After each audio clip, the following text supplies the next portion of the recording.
আমাদের স্থানীয় সরকার বিভাগের একটি নির্দেশনা ছিল।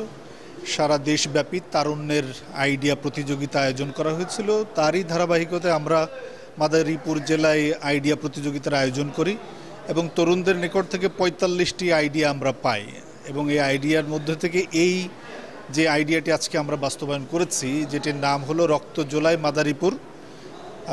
দেয়ালিকা এবং তথ্যচিত্রে গণ অভ্যুত্থান, এটিকে আমরা সিলেক্ট করি এবং এটা বাস্তবায়ন করার জন্য জুলাই ১৩ তারিখ থেকে শুরু করে আপনার জুলাই ৩০ তারিখ পর্যন্ত আমরা এটা সময় নিয়েছি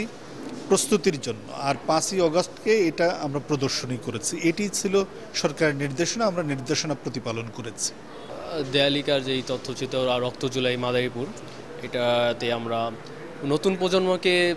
জুলাই গণঅভ্যুত্থান সম্পর্কে শিক্ষা দেওয়ার জন্য এবং জানার জন্য যে ইতিহাসে যে একটা জুলাই গণঅভ্যুত্থান হয়েছিল, এটার মূল প্রেক্ষাপটটা কী হয়েছিল, শেখ হাসিনা ফ্যাসিস্ট হাসিনা কী করেছিল, ছাত্র জনতার উপরে নির্যাতন করেছিল, কী করেছিল, এগুলা উপস্থাপন করা এবং জানানো। তারই ধারাবাহিকতায় আজকে ৫ আগস্ট ২০২৫ আমরা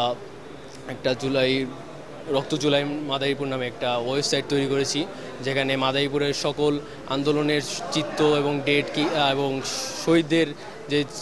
বায়োডাটা তা উপস্থাপন করা আছে এবং আমাদের যে ১৯ জন শহীদ হয়েছে মাদারীপুরের, তাদের তথ্য প্রদর্শন করা হয়েছে। এছাড়া একটা ভিডিও ডকুমেন্টারি করা হয়েছে মাদারীপুরের জুলাই গণঅভ্যুত্থান নিয়ে, যেটাতে উপস্থাপনা করা হয়েছে যে মাদারীপুরে কী ঘটেছিল, কয় তারিখ কোন ঘটনা ঘটেছিল, তাই ধারাবাহিকতা উপস্থাপনা করেছি। এছাড়াও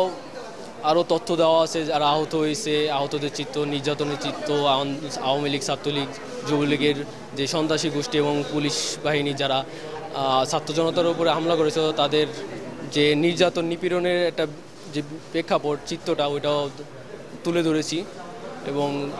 ত্যাগ স্বীকার যা করছে ছাত্র জনতা এবং সকল শহীদদের জীবন এবং আহতদের রক্তের বিনিময়ে যে